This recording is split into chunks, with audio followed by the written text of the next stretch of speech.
फिर खुशामदीद कहेंगे। ब्रेक पे जाने से पहले गुफ्तगू का सिलसिला जारी था। बात हो रही थी कुछ मईशत के हवाले से जो जारी मामलात हैं, इसके ऊपर बात हो रही थी कि हुकूमत कोई भी हो, आने वाले वक्तों में जो चैलेंजेस होंगे उनसे कैसे निपटा जाएगा, पॉलिसीज़ में तसलसल कैसे मुमकिन हो पाएगा, ये वो सारे सवालात हैं जिसके जवाब तलाश करना ज़रूरी है। बहरहाल अब सियासी मामलात के ऊपर कुछ गुफ्तगू प्रोग्राम के दूसरे हिस्से में होगी। मोअज़्ज़ज़ मेहमान यहाँ पे तशरीफ़ फरमाएँ, बिला ताख़ीर उन्हें खुशामदीद कहूँगा और फिर गुफ्तगू का सिलसिला जारी रहेगा। सबसे पहले जो हमारे मोअज़्ज़ज़ मेहमान हैं इरफानुल्लाह नियाज़ी साहब, पाकिस्तान तहरीक इंसाफ से आपका ताल्लुक़ है, उन्हें मैं प्रोग्राम में खुशामदीद कहूँगा। बहुत शुक्रिया आपका इरफान भाई प्रोग्राम में हमें वक्त देने के लिए। दूसरे हमारे बड़े ही ख़ास मेहमान, मुस्लिम लीग नून से आपका ताल्लुक़ पाकिस्तान और सीनियर रहनुमा हैं, बहुत सियासत के उतार चढ़ाव आपने देखे हैं और हमारी खुसूसी दावत पे तशरीफ़ लाए हैं मलिक नईम आवान साहब, उन्हें मैं खुशामदीद कहूँगा। मलिक साहब thank you so very much once again, बहुत शुक्रिया प्रोग्राम में वक्त देने के लिए। गुफ्तगू का आगाज़ इरफान साहब आपके साथ। ये फरमाइएगा, मज़ीद इसके ऊपर कुछ नहीं कहा जा सकता कि जो कुछ हुआ है, बार बार एक सवाल दोहराया जा रहा है कि क्या बेहतर होता कि मामलात को खुश उसलूबी से चलाया जाता, मामला फ़हम होते सियासी रहनुमा तो मामलात इस तरफ नहीं जाते जिस तरफ हम ले जा चुके हैं। ये अपने हाथ से बना बनाया खेल बिगाड़ देना, ये एक ऐसा सवाल है जो हर शख्स पूछ रहा है, ये कहाँ की अक्लमंदी है। और फिर बार बार ये जो मुशीर इर्द गिर्द मौजूद हैं, इसके हवाले से तो पार्टी के अंदर भी लोग बार बार इसके ऊपर नुक्ताचीनी करते रहे हैं कि इनकी बातों में अगर आकर फैसले किए जाएंगे तो नतीजा उसका यही निकलना है। अब हो ये रहा है कि जो लीडरशिप में जो बड़े नाम थे वो मुनहरिफ होते जा रहे हैं, ये के बाद दीगरे। मामला किस तरफ जाएगा, क्या उस पोजीशन में रहेंगे जिसमें माजी में हुआ करते थे, या ये जो बड़े नाम हैं जो कभी पाकिस्तान तहरीक इंसाफ इस पर बड़ा नाज करती थी कि हमारे तहरीक का हिस्सा बन गए, अब साथ आएंगे, कैसे मुमकिन होगा, ये फरमाइए। बिस्मिल्लाहिर्रहमानिर्रहीम। यासिर भाई, जब से पाकिस्तान तहरीक इंसाफ की गवर्नमेंट आई तो ये लोग तो यही अपोजिशन वाले कह रहे थे कि जी जाली हुकूमत है, बेईमानी से आ गई और सिलेक्ट कर दिया गया और री इलेक्शन करें, नए आज़ाद इलेक्शन करें। तो मैं ये समझता हूँ कि अगर इमरान खान ने जब कह ही दिया कि चले हम असम्बलियाँ डिज़ोल्व करके नए इलेक्शन में आते हैं, तो मेरे ख्याल में इनको इतराज़ नहीं होना चाहिए। अचानक से सबके लिए फैसला हुआ और सबकी ही तैयारी एक जैसी ही थी।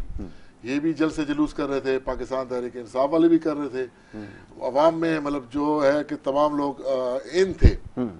तो जब एक अनाउंसमेंट हो गई कि 90 दिन में हम नया इलेक्शन कराते हैं, तो इनको क्या तकलीफ होने लगी कि नहीं जी हम दोबारा से प्राइम मिनिस्टर को दोबारा उसमें इलेक्ट करवाएंगे असम्बलियों में और फिर उसको हटवाएंगे और फिर तो ये खामा खा का देखें खेल तमाशा करना है इन्होंने। शुरू दिन से पाकिस्तान के खिलाफ थे, पाकिस्तान की तरक्की के खिलाफ थे, पाकिस्तान की खुशहाली के खिलाफ थे। ये नहीं चाह रहे थे कि पाकिस्तान अपने पैरों पे खड़ा हो जाए, ये चाह रहे थे वैसे ही आईसीयू में रहे और हम उसके बरक्स अपनी दुकानें हम चमकाते रहे, वैसे ही खाते रहे। कता कलामी की माजरत, मैं ये समझने की कोशिश कर रहा हूँ, बार बार ये सवाल कर रहा हूँ कि ये आपने लफ्ज़ इस्तेमाल किया कि पाकिस्तान की तरक्की के ख़िलाफ़, पाकिस्तान के ख़िलाफ़, और न जाने क्या क्या अल्फाज आजकल इस्तेमाल हो रहे हैं। कुछ देर पहले भी ये गुफ्तगू हो रही थी कि ये जो लफ्ज़ गद्दार है, इसका हमारे यहाँ बड़ा आसानी से इस्तेमाल हो जाता है। पूरी दुनिया में ये जो लफ्ज़ है ये बहुत भारी है, बहुत गिरा गुजरता है बहुत सारे लोगों पर, होना भी ये चाहिए।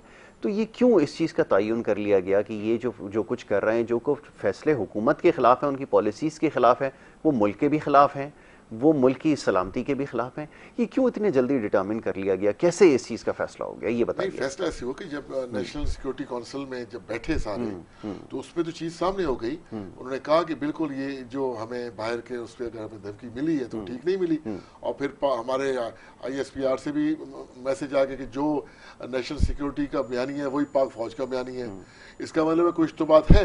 तो अगर हम अपने पैरों पे मजबूती से खड़े हो रहे हैं और कह रहे हैं कि भाई ये गद्दारी है और इस तरह के ये लोग उसी पैटर्न पे चल रहे हैं कि धमकी मिले और अमेरिका नजात जो बन रहे हैं कि भाई अमेरिका जो कहे हम उसको सर आंखों पे लेना है, तो देखिए वो चीज़ें नहीं है। हम क्या चाहते हैं, इमरान खान पाकिस्तान तरफ चाहती है कि हम आज़ाद हों, हमारी मर्जी है, हम रशिया से मिले, चाइना से मिले, अमेरिका से मिले, दोस्ती के माहौल देखिए खारजा पॉलिसी एक अलग मसला है, वो तो पूरी दुनिया में तमाम ही जितने ममालिक हैं उनकी पॉलिसीज़ में शिफ्ट आता रहता है, ये सारी चीज़ें चलती रहती हैं, वो एक अलग हिस्सा है। लेकिन उसको बुनियाद बनाकर इतना सीरियस एलिगेशन लगा देना फिर वो मुल्क जिसने आपका हर मौके पर साथ दिया है, जो दुनिया की सबसे बड़ी इस वक्त मौशी क़ुव्वत है, जो सबसे बड़ी इस वक्त दिफाई क़ुव्वत है, जो आपका स्ट्रेटेजिक पार्टनर है, आपने माजी में बहुत सारी चीज़ों को देखना होता है, एक बड़ी तवील बहस है, उसको बुनियाद बनाकर इस तरह का फैसला कर देना और जिसका अभी तक जवाब भी सही तरह से पेश नहीं कर पाए, ये कहाँ की अक्लमंदी है? लोग ये सवाल कर रहे हैं। देखिए, जवाब पेश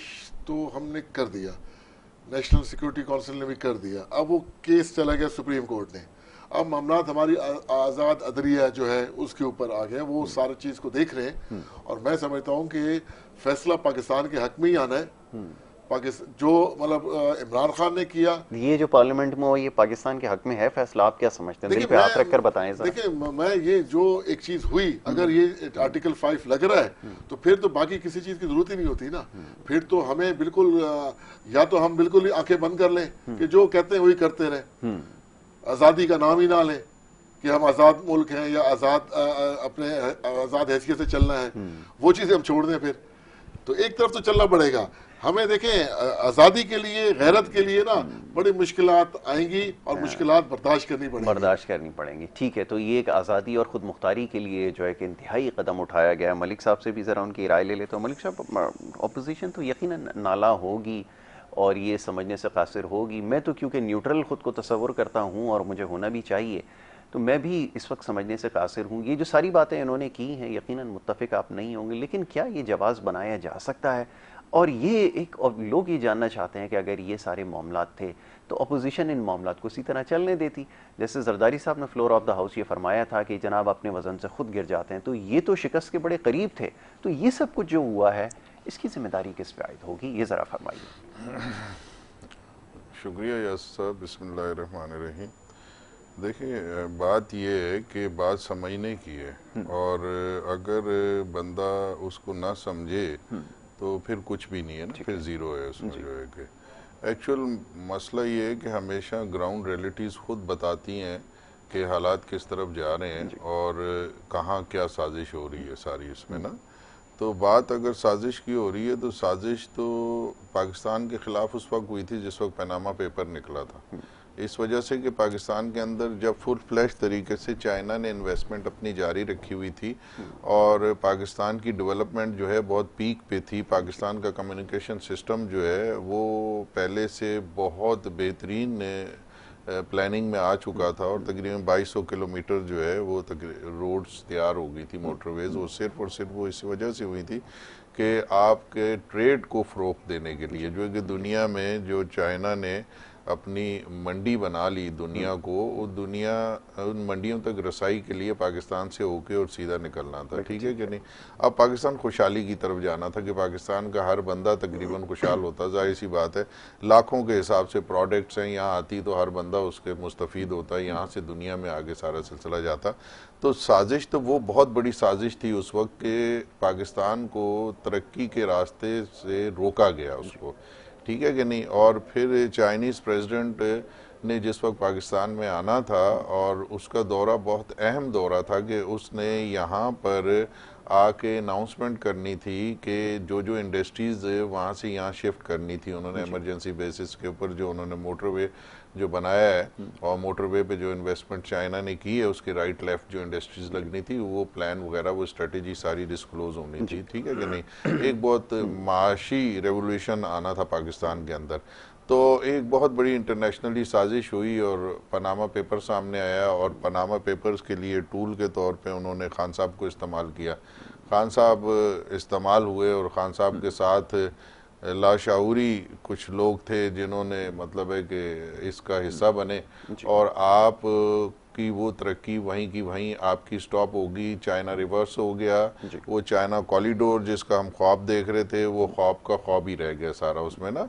आज ये लोग सब कहते हैं कि जनाब अली के खान साहब जो हैं वो अमेरिका के ख़िलाफ़ चले गए हैं। अमेरिका के ख़िलाफ़ ये आपको आज मैं आपके प्रोग्राम में ऑन रिकॉर्ड कहता हूँ, इस प्रोग्राम को संभाल के रखना और कुछ अरसे बाद ये चीज़ डिस्क्लोज करना। खान साहब चाइना से अमेरिका से यूएस से मिले हुए, यूएस इस्टेब्लिशमेंट के साथ, ठीक है ना। हाँ, यूएस इस्टेब्लिशमेंट के साथ मिले हुए हैं और पाकिस्तान में चाइना कॉरिडोर को स्लो करना, पाकिस्तान की माशी हालत मज़ीद ख़राब करना, पाकिस्तान में चाइना कॉरिडोर्स को स्टॉप करना, ये सारी चीज़ों के पीछे जो है कि इंटरनेशनल साजिश एक है, शामिल है। और उस साजिश का टूल जो है उन्होंने खान साहब को बनाया हुआ, और खान साहब ऐसे हालात क्रिएट करते हैं कि मुल्क के अंदर माशी तौर पे मुल्क मुस्तहकम ना हो सके ना। जैसा कि आपने देखा है कि इनकी पॉलिसियों के तहत, यानी स्टेट बैंक एक ऐसा इदारा होता है किसी भी मुल्क का, वो एक खुद मुख्तियार इदारा होता है, और वो बहुत सीक्रेसी पे उसकी कुछ चीज़ें मबनी होती हैं कि जो आप डिस्क्लोज नहीं कर सकते हैं ना, कि उसके फंड जो जनरेट्स होते हैं आप नहीं कर सकते। आपने जिस मुल्क का भी ये नेशनल बैंक अगर दूसरों के हाथ में चला गया, वो रूलर्स जो दुनिया के ऊपर रूल कर रहे होते हैं, तो फिर समझो कि वो मुल्क कभी भी किसी बहुत बड़े खतरे का शिकार हो सकता है ना उसमें। तो वही सिलसिला हुआ कि इन्होंने सल्तनत उस्मानिया का लास्ट एंड क्या हुआ, यही हुआ कि उसने अपनी जो उनके जो इदारे थे, जो नेशनल जो डिपार्टमेंट्स जितने भी थे और बैंक्स जो था उनका, वो उनके यहाँ से निकल गया था। उसके बाद सल्तनत उस्मानिया जो है, जिसने 700 साल दुनिया में हुक्मरानी की, वो उसका तख्ता हो गया, ठीक है ना। आज सिचुएशन इस किस्म की है कि हमेशा पाकिस्तान के अंदर कोई ना कोई इंटरनेशनली ऐसी साजिश का पाकिस्तान शिकार रहता है कि हमेशा जब 1947 बना और दुनिया के नक्शे में आया, उस वक्त से वो कुव्वतें जो पाकिस्तान और मुसलमानों के खिलाफ हैं, जो इस्लामी एजेंडे के खिलाफ हैं, उन्होंने पाकिस्तान मिटाओ प्रोग्राम में हमेशा एक फ्रीक्वेंसी के साथ एक प्रोग्राम्स दिए हैं कि जिसमें कभी आप देखें, कभी जनाब कॉम्प्रेस को सपोर्ट की गई, उन्होंने जनाब पाकिस्तान के अंदर जो कर सकते थे वो किया। कभी शिया सुन्नी फसाद हुए, शिया सुन्नी फसाद की वजह से पाकिस्तान को डीस्टेबलाइज करने की कोशिश की, नहीं हुआ पाकिस्तान डीस्टेबलाइज। फिर सेक्टेरियन सिस्टम को इंट्रोड्यूस कराया गया, तालिबानाइजेशन को इस कदर उनको हावी किया गया, इस कदर उनको सपोर्ट की गई, इस अंदर खरबों डॉलर्स उनको दिया गया कि उन्होंने पाकिस्तान का पिया जाम करके रख दिया उन्होंने तरक्की का, ठीक है कि नहीं। आखिरकार अल्लाह के फजल और करम से उनका भी सफाया हुआ, और उसके बाद फिर पाकिस्तान जो है कि अपना एक तरक्की की तरफ गामजन हुआ। मियां नवाज शरीफ साहब ने जब टेक ओवर किया और जनरल राहिल शरीफ जो है आर्मी चीफ आए, तो लॉ, उससे पहले लॉ एंड ऑर्डर पाकिस्तान का एक बहुत मसला था, जहाँ 10 लोग बैठे हों तो वहाँ 11वां बंदा नहीं जाता था कहीं ब्लास्ट ना हो जाए, और हजारों के हिसाब से हमने डेड बॉडियां उठाई हैं अपने हाथों पे। तो जब आपका लॉ एंड ऑर्डर का मसला आपका ठीक हो गया, जब आपके मुल्क में मईशत बेहतर होने लगी, आपकी एक्सपोर्ट बढ़ने लगी, अच्छा, और उसके बाद चाइना कॉरिडोर पे तेजी से काम होने लगा। अब उसको रोकना है, कैसे रोकना है, कि उसके लिए एक बहुत बड़ा फंड मुख्तस किया हुआ था अमेरिका ने भी, और पहले इंडिया के थ्रू पाकिस्तान के बॉर्डर के ऊपर गड़बड़ आपने देखा कि शुरू हुई, लेकिन उसको मुंह तोड़ जवाब दिया गया, और वहां का वही साजिश जो है कि वो दम तोड़ गई सारी उसमें ना। फिर उसके बाद जनाब अली आज से तकरीबन कोई आप देखें 3 साल पहले जनरल सलीम हयात साहब ने एक प्रेस कॉन्फ्रेंस की थी, मैंने पहले भी जिक्र किया था आपके प्रोग्राम में, जिसमें उन्होंने वो एक फिगर्स दिया था कि इतने बिलियंस डॉलर जो है अमेरिका ने रखा हुआ है सिर्फ चाइना कॉरिडोर को मुतासिर करने के लिए, उसको रोकने के लिए उन्होंने ये फंड अपना रखा हुआ है, और इस फंड के जरिए वो जो है कि वो चाइना कॉरिडोर को नुकसान पहुंचाएंगे और उसका तसलसल खत्म करेंगे। तो अब आप इन सारी चीजों को अगर मद्देनजर आप रखते हैं, आज पाकिस्तान के सूरत हाल में जा रहा है कि आज कोई है ही बंदा ही नहीं, ऊपर कोई मतलब घर का मालिक ही नहीं है, नहीं, वो तो ये कह रहा है कि वही पैसा इस्तेमाल हुआ है जिसकी वजह से वोट ऑफ लो कॉन्फिडेंस आया है ना। मैं जरा नियाज़ी साहब से इस बारे में बात करूं। इरफानुल्लाह साहब, ये बताइए ना कि सुप्रीम कोर्ट ने ऑर्डर दिया जी वो यूसुफ रजा गिलानी साहब को कि कोई खत लिख दें, नहीं लिखा, वो बेचारे उनको सेट असाइड किया। पीपल्स पार्टी ने कोई हुकूमत ख़त्म नहीं की है। मियां नवाज शरीफ साहब के खिलाफ जी पनामा पेपर्स आ गए, सुप्रीम कोर्ट की तरफ से ऑर्डर हो गया, उनको सेट असाइड किया गया। शाहिद खान अब्बासी ने सिलसिला आगे बढ़ाया, पार्टी पॉलिसी जारी रही है, मामला चलता रहा। यहाँ सूरत हाल अगर ये थी कि अगर इमरान खान साहब के खिलाफ वोट ऑफ लो कॉन्फिडेंस आ गया था तो पार्टी के अंदर और बहुत सारे लोग थे जो मामला को चला सकते थे, कम अज़ कम अपना मुद्दत जो है वो पूरी कर सकते थे। ये फैसला किस किस्म का है जी? क्या पार्टी सिर्फ एक फ़र्द वाहिद के गिर्द घूमती है और वही सब कुछ है, और अगर वो नहीं होगा तो पार्टी नहीं होगी? जो जितनी पॉलिटिकल पार्टीज़ हैं उन्होंने प्रैक्टिकली ये चीज़ दिखा दी है करके। खान साहब ने ये क्यों नहीं किया फैसला, ये तो बताएं, ये कौन सी लीडरशिप का फैसला है और इसको कैसे जस्टिफाई करेंगे? जवाब दीजिएगा। ब्रेक एक छोटी सी लेकर वापस आ रहा हूँ, एक छोटी सी ब्रेक ले रहे हैं, वापस आएंगे। आप देखते रहें programme good morning Karachi.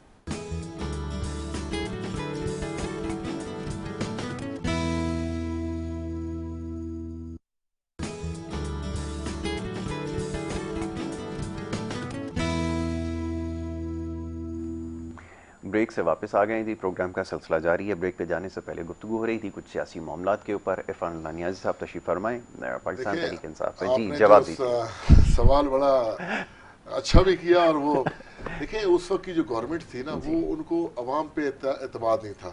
Government को अवाम पे एतमाद नहीं था कि वो थी लूट कसूट वाली, उन्होंने अपना करप्शन करनी थी। इस बात का कैसे तयन होगा, कैसे पता चलेगा? देखिए आपको मैं फर्क बता रहा हूँ ना, हमारे इमरान खान को मतलब पाकिस्तान की हम तो आए करप्शन के खिलाफ, हमारा नारा ये था। तो इक़्तिदार का कोई लालच नहीं है हमारे प्राइम मिनिस्टर को, किसी चीज का कोई खौफ नहीं है। उन्होंने कहा कि भाई ठीक है, इसको खत्म करो, दोबारा आके मैदान में आते हैं। ठीक है ना, तो इसमें तो सबको राजी होना चाहिए। जैसे ही इमरान खान ने देखे जो आखिरी इंतखाब हुआ था उसमें हमको पता है इलेक्शन कराने में कितना पैसा खर्च हुआ था, बिल्कुल हुआ था, 20 अरब रुपया खर्च हुआ था। लेकिन ये जितने भी हमारे काम हो रहे हैं, ये अगर अपोजिशन उस पर हर्डल डालती रहेगी, कहीं ऐसा खामोशी इख्तियार नहीं करेगी कि पाकिस्तान की तरक्की के लिए काम हो रहा है। आपको पता है पिछले साल 930 अरब रुपए प्राइवेट सेक्टर ने कमाया है, पाकिस्तान में ही कमाया, कोविड के दौरान कमाया।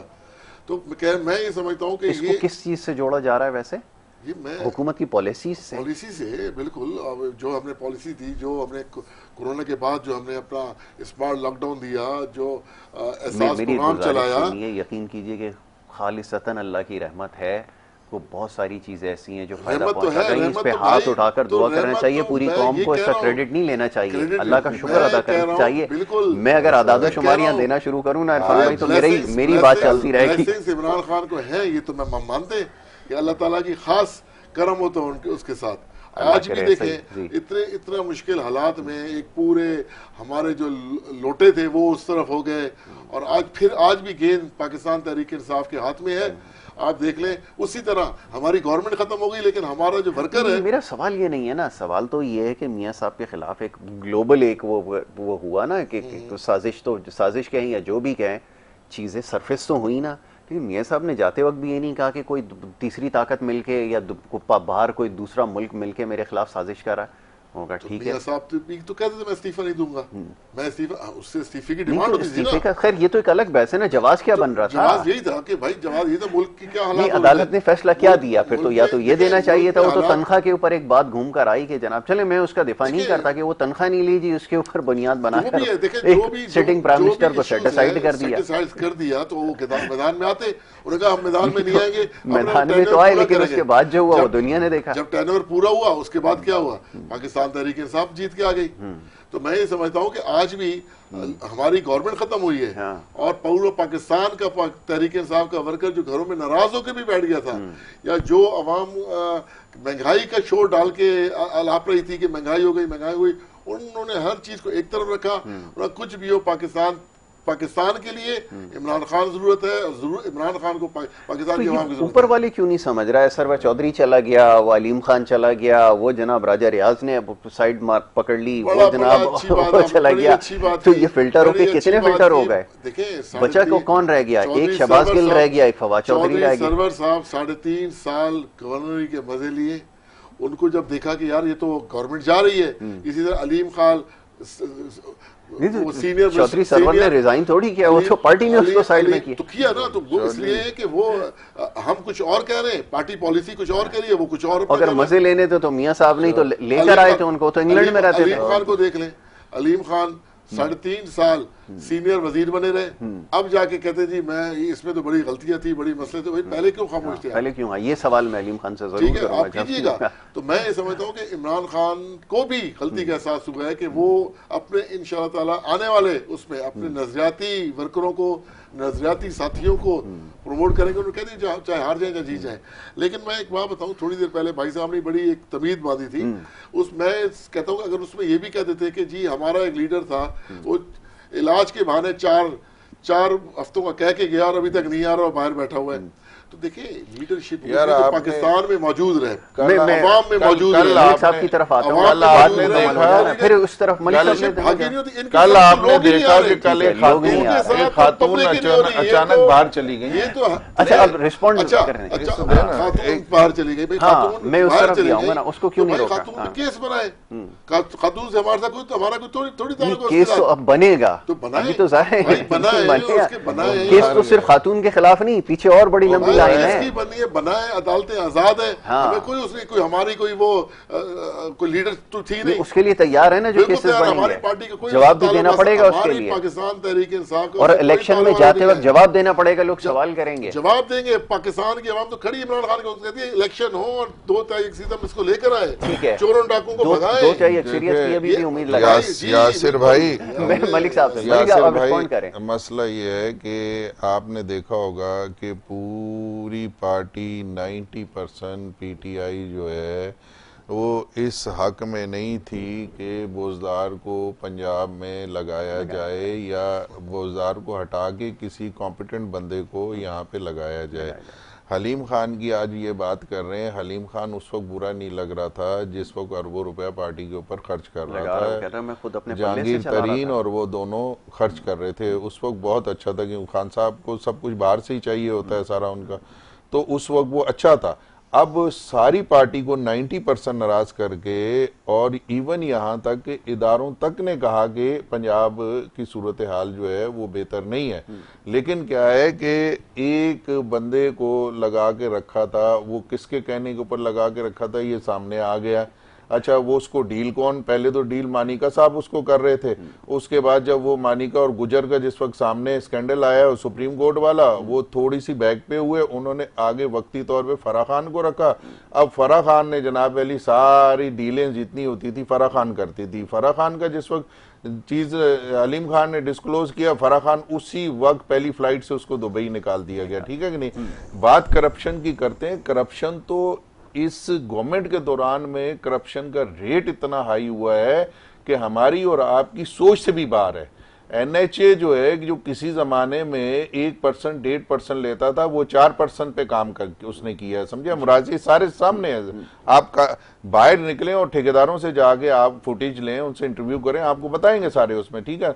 जो काम पहले जो है वो 10 लाख में वो हो जाया करता था, वो करोड़ रुपए में वो काम हो रहा है। करप्शन लेवल जो है वो यहां तक चला गया। जब आपके घर में करप्शन हो रही है, आप पंजाब इतना बड़ा सूबा जो है उस सूबे को जो है आपने ठेके पे दे दिया है और एक अनकॉम्पिटेंट बंदे को आपने लगा के और सारा हिसाब किताब आप कर रहे हो, इससे बड़ी करप्शन क्या है। आपके नाक के नीचे जो है लाइफ सेफ ड्रग्स जो है वो जनाब आमिर ने कियानी ने जो है उसके ऊपर खरबों रुपया कमा लिया। क्या आपको नहीं पता कि उसमें खरबों रुपया कमाया गया? उसको दोबारा जनाब अली आपने पार्टी का एक अहम ओहदा दे के आपने रखा हुआ है सारा, उसमें आपने 399 अरब रुपया आपने राइट ऑफ किया आपने, और प्रेसिडेंट से आपने राइट ऑफ कराया, और उसके बाद आप जिस वक्त हुल मचा कि भाई ये 399 अरब रुपया आप राइट ऑफ जो कर रहे हो, जिसके अंदर रजाक दाऊद था, जिसके अंदर जहांगीर तरीन साहब का थोड़ा था, जिसके अंदर हुमायूं अख्तर बरादरान का उनका था, मतलब 8-10 बिजनेसमैन को ये देना था जो इन्होंने राइट ऑफ किया था। फिर जनाब अली का ओह अच्छा कैसे राइट ऑफ हो गया, फिर अपना एडवोकेट जनरल को कोर्ट भेज दिया, वो उसका कुछ आज तक पता नहीं चला।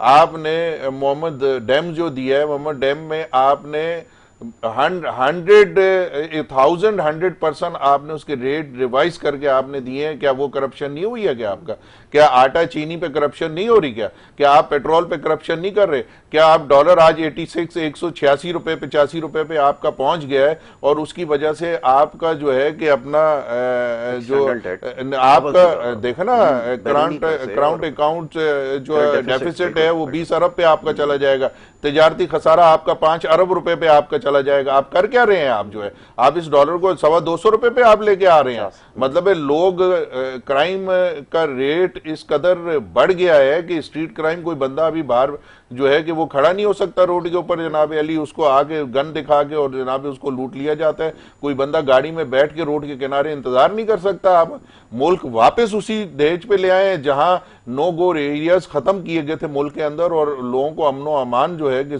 बेहतर हुआ था, और लोगों ने सुख का सांस लिया था उसमें। और चंद लोग जो हैं कि उसमें, यार जो गलत है उसको गलत कहो। हमने तो ये कहा है कि अगर हमारी गवर्नमेंट में अगर नवाज शरीफ साहब ने, किसी और मिनिस्टर ने कोई ऐसी करप्शन की है तो जाहिर किया, तो आपकी तो वाहिद गवर्नमेंट है पाकिस्तान की जो इतनी ताकतवर गवर्नमेंट आई है कि उसके साथ तो एस्टेब्लिशमेंट खड़ी थी। बिल्कुल ठीक है। मैं गलत तो नहीं कह रहा ना, ये सारी दुनिया को पता है, अब इसमें छुपाने की क्या बात है। उसके साथ एस्टेब्लिशमेंट खड़ी थी। जब एस्टेब्लिशमेंट खड़ी होने के बावजूद भी आप किसी बंदे के से एहतसाब नहीं कर सके, उसको स्क्रूटनाइज नहीं कर सके, इसका मतलब है कि उन लोगों में कोई ऐसी चीज थी नहीं कि आपने कोई स्क्रूटनाइज करना था। आपने इसका तो ये जवाब देना पड़ेगा ना कि वो नैब के ऑफिसर यहाँ पर थे, वो उनसे बार बार वो एक जगह जिस तकरीब में खड़े होते थे, मैंने 800 अरब रुपया जमा कर लिया, करप्शन का पैसा मैं निकाल के ले आया। वो सेनेट की जो अकाउंट्स कमेटी है उसने बुलाकर पूछा कि लाओ कहाँ है वो पैसा, वो कहता है जी वो इसमें मैंने कौमी खजाने में जमा कराए। अब वो कॉमर्स मिनिस्ट्री वाले लोग बैठे हैं, वो कहते हैं हमें पता कुछ नहीं है, ये कौन से पैसे की बात कर रहे हैं, किसने जमा कराया। तो मतलब ये सिलसिला होता रहा है, तो लोगों को ये बार बार आकर, यानी कि झूठ बार बार आप इतनी दफ़ा दोहराएं कि एक वक्त पे वो सच लगने लगे। हुआ क्या प्रैक्टिकली? क्या पाकिस्तान में लोगों को नज़र नहीं आ रहा है कि आपने ये जो सवाल बार बार होता रहा कि भाई ये चोर हैं चोर हैं चोर हैं, तो ये चोरों के खिलाफ निकला क्या किया आपने? चोरों के खिलाफ कौन सा पैसा निकलवाया, ये तो जरा बताइए ना। चोरों के खिलाफ ठीक है, आपने केसेस नहीं बनाए, नहीं केस माजी में बने थे, नतीजा क्या निकला, एंड रिजल्ट बता दें। चोर भागे हुए हैं, अदालतों को फेस कर रहे हैं, और क्या करें? एक शरीफ आदमी मेरे खिलाफ आप केस बना दोगे, मेरे पास राय फरार इख्तियार करने के लिए कौन सा अपनी इज्जत बचाने के लिए रास्ता रह जाएगा? सवाल तो ये है ना कि आप साबित क्या किया आपने। साबित तो अदालतों ने करना है ना, साबित क्या हम करवाएंगे? तो अदालतों में सब्सटेंस प्रोवाइड करना आपकी जिम्मेदारी है। अदालतें आजाद आपके पास सबको एक्सपोज अथॉरिटी है, आपके पास इदारे हैं, आपने तहकीकात करा के आपने चीजें अदालत में पेश करनी है, क्योंकि क्लेम तो आपका है कि ये चोर है। मैंने खुद पे अपना इल्जाम थोड़ी लगाया कि मैं चोर हूं। बिल्कुल क्लेम हम कर रहे हैं, हम अदालतों को कह रहे हैं। नैब आजाद किया हुआ है, नैब जिस पे केस बना रहा है अदालतों में और नैब की आजादी तो अभी तक पता जाएगी, जरा ये 4 महीने के फर्क से पता चल जाएगी ना। अवाम को पता चल गया है कि कौन कहाँ खड़ा है, कौन पाकिस्तान के हक में है, कौन पाकिस्तान के खिलाफ है। इसी वजह से हमने कहा कि हम इलेक्शन में आए रहे ना कि सारी अदालतों को छोड़ो, अवाम की अदालतों में जाओ। क्यों दिया जा रहा है कि सिर्फ एक फर्दे वाहिद जो है वो पाकिस्तान में बिल्कुल ठीक है, बाकी जितनी सारी पॉलिटिकल पार्टीज हैं सब के सब चोर हैं, डाकू हैं। वो इत्यादि जो पहले 2.5 घंटे पहले तक यहाँ पे 2:30 बजे तक जो है वो बड़े नफीस थे और सब कुछ थे, 2.5 घंटे की प्रेस कॉन्फ्रेंस के बाद ये वो अचानक से चोर हो गए। भाई जब करोड़ों रुपए की लालच में सिंध हाउस में क्या हुआ, जो 20-20 करोड़ में खरीदे जा रहे थे जमीर लोगों के, अगर कोई बिक के जा रहे थे उसको क्या हम सोने के हार पिलाएं क्या? वो तो अवाम में, अब कराची है ना, कराची के नफीस लोगों को हमने इज्जत दी, पाकिस्तान की खातिर इज्जत दी। अभी उनके जाने से पहले 5 अरब रुपया के फंड उनको दिए जो रिलीज भी हो चुके हैं। अब वो पता नहीं लगाते या नहीं लगाते उनका।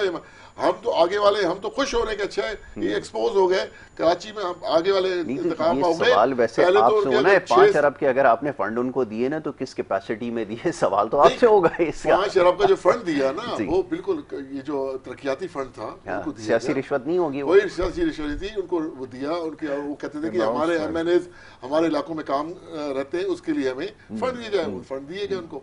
लेकिन वो फंड खा के लालच में फिर कहीं और चले गए। आज वो इधर के रहे ना उधर के रहे। और इंशाअल्लाह कराची के अवाम, आपने देखा भी कराची के हमने 3 जगह जो अपना जश्न एक तरह से मनाया गवर्नमेंट जाने का, पूरी कराची की अवाम आगे खड़ी, बाहर ये भी कमाल है। नहीं, इसका तो बड़ा जल्दी तयन कर लिया गया ना, कराची की अवाम खड़ी थी, 100 बंदे भी खड़े हो, तो कराची की अवाम नहीं है, 3.5 करोड़ आबादी का शहर है। अगर इसमें पाकिस्तान तहरीक इंसाफ के साथ खड़ी है, आने वाले इलेक्शन, ये तो इलेक्शन में पता चलेगा, सीटें अगर उनको मिली है तो ये भी उनसे भी हाथों बैठा। असल मसला ये है कि यासिर साहब सब बातें हमारे न्याय साहब काबिल एहतराम है हमारे लिए, इनका मसला नहीं है, ये इनका कल्चर है सबका। ये मफरूज़ों पे मबनी बातें करते हैं ना। आज अनाउंसमेंट हुई है, इनको इस बात का इल्म नहीं है कि आज अनाउंसमेंट हुई है कि 5 अरब रुपए के फंड डेवलपमेंट के लिए दे रहे हैं। मैं तो गवर्नमेंट में रहा हूँ ना, उसका जो प्रोसेस होता है ना, तकरीबन कम से कम अगर प्राइम मिनिस्टर खुद भी इंटरेस्टेड हो ना तो फिर भी उस पर 15 दिन उसके प्रोसेस पे लगते हैं, उसके बाद फाइनेंस मिनिस्ट्री से बहुत जल्दी अगर ये कह रहे हैं कि हाँ अभी अनाउंसमेंट हुई है 5 अरब रुपए खा गए हैं, वो 2 दिनों में 5 अरब रुपए खा गए। अब यहाँ से आप अंदाजा लगा सकते हैं। अच्छा अब नहीं, अभी इन्होंने 5 अरब की अनाउंसमेंट की थी जिसपे MQM को जो है सारा उसमें। दूसरी बात ये है कि मैं आपको एक बात बताऊं कि आप के प्रोग्रामों में और डिफरेंट टीवी चैनल्स के प्रोग्राम में हम जा रहे हैं पिछले काफी अरसे से, तो आप लोग भी यही सवाल किया करते थे कि भाई आप लोग क्यों नहीं निकल रहे, क्यों नहीं निकल रहे आप लोग यार, लोगों का क्या हाल हो गया है, महंगाई, अवाम का क्या असर हो गया, यही बोलते थे ना, सवाल करते थे ना, हमारे सवाल का निशान था। अब जमातों के अंदर जो है, जब हमारी मीटिंग्स हुआ करती थी तो हम भी यही सवाल किया करते थे अपने कायदीन से, अपने लीडरान से, कुलीग से कि भाई हमें बाहर निकलना चाहिए कि अवाम बदहाल हो गई है, कब तक हम खामोश रहेंगे। तो ये जो सियासी पार्टियां जो बाहर निकली हैं और ये जो ग्रुप एक बना है, ये सिर्फ और सिर्फ जो पार्टी के अंदर जो सियासी कारकुन है उसका प्रेशर बहुत ज्यादा बढ़ गया था और इनकी मजबूरी बन गई थी इनको निकलने के लिए, ठीक है। वरना ये समझते हम ऊपर जो बंदा तो पॉलिटिक्स को थोड़ा सियासी शऊर रखता है तो वो हम यही समझता था कि यार आज के हालात ऐसे हैं कि तसादुम मुल्क के लिए बहुत खतरा है, जरा सा भी तसादुम किया तो जिसमें मुल्क को बहुत बड़ा नुकसान पहुंच सकता है। तो वही बात थी कि जो मैच्योर पॉलिटिशियंस थे वो ये देख रहे थे कि किसी न किसी तरीके से ये अपना टर्न पूरा करें और इलेक्शन में जाके हम इसको लेके आए। लेकिन हालात इस नहज को पहुंच गए थे कि रुकना बहुत मुश्किल हो गया था ना हर एक बंदे के लिए। तो उन्होंने कहा कि चलो ठीक है, तहरीक हद में इत्मीनान डालते हैं और स्मूथली हम इसको जो है कि ये ट्रांजैक्शन कर लेते हैं पावर की जो है, ताकि जिसमें मुल्क के लिए कुछ बेहतरी हो जाए। हालात इस नहज पे पहुंच गए सारे उसमें। तो अब मसला ये है कि आगे जो मौजूदा गवर्नमेंट ने जो किया है, क्या ये दहशतगर्दी नहीं है? क्या आइन को तोड़ा ये दहशतगर्दी नहीं है क्या? आज मुल्क जो है कि बगैर एक सेटअप के बैठा हुआ है कि जनाब कोई ऊपर उसका हुक्मरान नहीं है, कुछ सिलसिला नहीं है, मतलब दुनिया का पहला मुल्क है। और इसमें देखें सबसे पहले तो महंगाई पीक पे जा करके इसको फाइनेंशियल जो है कि एक बहुत बड़ा बुरान लाने की कोशिश की गई है कि ताकि नीचे वाला जो तबका है वो निकल जाए बाहर खाना जंगी की सूरत हाल में। जब स्ट्रीट क्राइम बढ़ेगा तो खाना जंगी की सूरत हाल इख्तियार होगी ना, अगले घर में कूद जाएंगे। उस नहज तक लाया गया। लेकिन अल्लाह का बहुत खुसूसी करम है इस पाकिस्तान पे, शायद उनके नबी के सदके के इंतहाई चाहने वाले इस मुल्क के अंदर रहते हैं, मेरे रब के और रब के नबी के, जो उसके महबूब के कुर्बानियां भी यहीं से दी हुई हैं, ठीक है कि नहीं।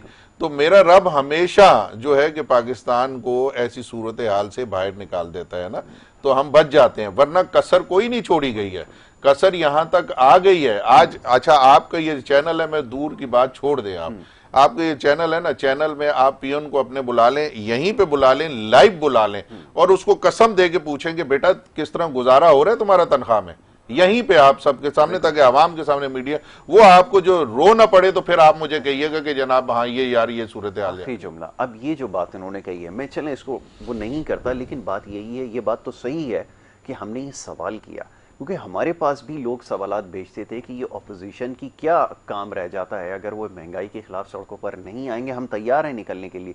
सब कुछ लोगों ने देखा है, अगर लोगों की ख्वाहिशात की ये भी नुमाइंदगी करते हैं लोगों की, अगर पीटीआई का वोट बैंक है तो इनका उससे भी बड़ा वोट बैंक है सबको मिला के, तो ये भी तो पाकिस्तान के लोगों की नुमाइंदगी कर रहे हैं। फिर ये इस किस्म का संगीन इल्ज़ाम लगा देना और ये कहना कि ये कोई सोची समझी साजिश थी, इसमें कोई तीसरा मुल्क जो है जिसका नाम भी नहीं लिया जा रहा, उसके ऊपर आपने इल्ज़ाम लगा दिया, ये कहाँ की अक्लमंदी? आखिर में जवाब देखिए, इल्ज़ाम नहीं लगाया, सबूत के साथ बात हुई है। दूसरी बात यह कि अगर अवाम इनके साथ होती ना तो ये 1 साल पहले रोडों पे आते, ये निकलने की कोशिश करते हैं कि अवाम नहीं, ये पीटीआई समझ रही है। बात ये है कि वो इसके ऊपर सबका फर्म स्टैंड था कि ये जो पॉलिटिकल सिस्टम है, ये जो सेटअप है, इसको इसी तरह चलते रहना चाहिए और शायद ये डिलीवर कर जाए। नहीं हो पा रहा था। डिलीवर क्यों नहीं किया? जितने एहसास प्रोग्राम हमने दिए, जितने वेलफेयर के प्रोग्राम हमने दिए, आप रोडों पे देखें आपको कैसी कैसी गाड़ियां नजर आ रही हैं। वो शायर कहता है ये ना थी हमारी किस्मत, ठीक है ना। दूसरा मामलात ऐसे हैं कि पाकिस्तान की आवाम महंगाई को मैं फिर कहूंगा एक तरफ रखा हुआ है, उन्होंने पाकिस्तान की सालमियत को देखना है, इमरान खान को देखना है। अच्छा, इंशाल्लाह ताला आप देखेंगे इलेक्शन में पता लग जाएगा। दूसरी बात, बुज़दार की बात की, 3.5 साल चीफ मिनिस्टर है बुज़दार साहब, कोई एक इल्जाम, कोई एक सबूत, एक तो कोई दे देंगे भाई, ये एक सबूत नहीं के है, साथ ये भाई, जो छोड़े। आईजीज जो आपने वर्ल्ड रिकॉर्ड बनाया है ना तब्दीली हजारों करने का, और सबूत जिसमें जो ब्यूरोक्रेसी में तब्दीलियां हुई हैं, देखिए क्या छोड़े इन चीजों मैं को। सबूत आज- लिस्ट अभी दे रहा हूँ आपको, अरे व्हाट्सएप लिस्ट अभी छोड़े, निकाल के आप- दे रहा आप हूँ, दें, अभी दे रहा हूँ, आप बताएं प्रोग्राम तो खत्म सबूत होते के साथ सबसे दें, पहले मैं आपको देता आप हूँ मुझे सबूत के साथ दें कि ये जो 3.5 साल हफ्ते में जिस तरह 7 वो चेंज हुए ना, ये वर्ल्ड भाई, रिकॉर्ड बना है। अगर चेंज हुए, कोई बंदा- डिसीज लग रहे हैं तो कोई वो बंदा जनाब perform आईजी नहीं- को आपने कोई जुम्मा बंदा बाजार बनाया, perform आईजी नहीं जो कर रहा, ज्यादा उसको हटा पैसे दिया जा देता रहा था है। उसको लगा जो दिया परफॉर्म जाता नहीं कर था। उसको हटाया जाएगा। फरा भाई, बीबी को इनके गुल्लू भट्ट जगह जगह जो बैठे हुए थे उनको हटाना भी था ना, कैश में। उनको- किस्सा उनको बारीना हटाना बन था। गया वो। बिल्कुल, मैं तो ये कहूंगा कि भाई साहब एक जमानती यहाँ है मौजूद है जो प्राइम मिनिस्टर के ख्वाब देख रहा था। गुल्लू भट्ट ने तो आप बेचारे ने एक- शीशा एक तोड़ा। एक जमानती चलिए। यहाँ है जो चलिए, वक्त प्राइम खत्म हो मिनिस्टर के गया। खिताब देख रहा था, वो 4 महीने के 4 हफ्तों के लिए गया था। आज है लीड चले कर वक्त खत्म हो गया। नियाज़ साहब, thank you so very much, बहुत शुक्रिया आपका कि आपने प्रोग्राम में वक्त दिया। फिर इंशाल्लाह आगे चल के इसके ऊपर, मलिक साहब आपका बड़ा शुक्रगुजार हूँ, प्रोग्राम में वक्त दिया। मुख्तसर वक्त में कोशिश की मुल्क की जो सियासी सूरत हाल है इसके ऊपर गुफ्तगू की जाए। बहरहाल मामलात समझने की कोशिश कर रहे हैं, जायज़ा ले रहे हैं। खुदा से दुआ यही है कि ये सियासी जो इस वक्त एक आप समझ लें कि एडवेंचर है, ये जल्द अज जल्द जो है ये पाए तकमील तक पहुँचे, किसी मनतकी अंजाम तक पहुँचे, ताकि जो मुल्क का सिलसिला है ये इसी तरह आगे चलता रहे। यहाँ पर आपसे इजाज़त लेनी होगी। कल इंशाल्लाह इसी प्रोग्राम में दोबारा मुलाकात होगी। मोहम्मद यासर को और हमारी टीम को दीजिए इजाज़त। अल्लाह के बाद।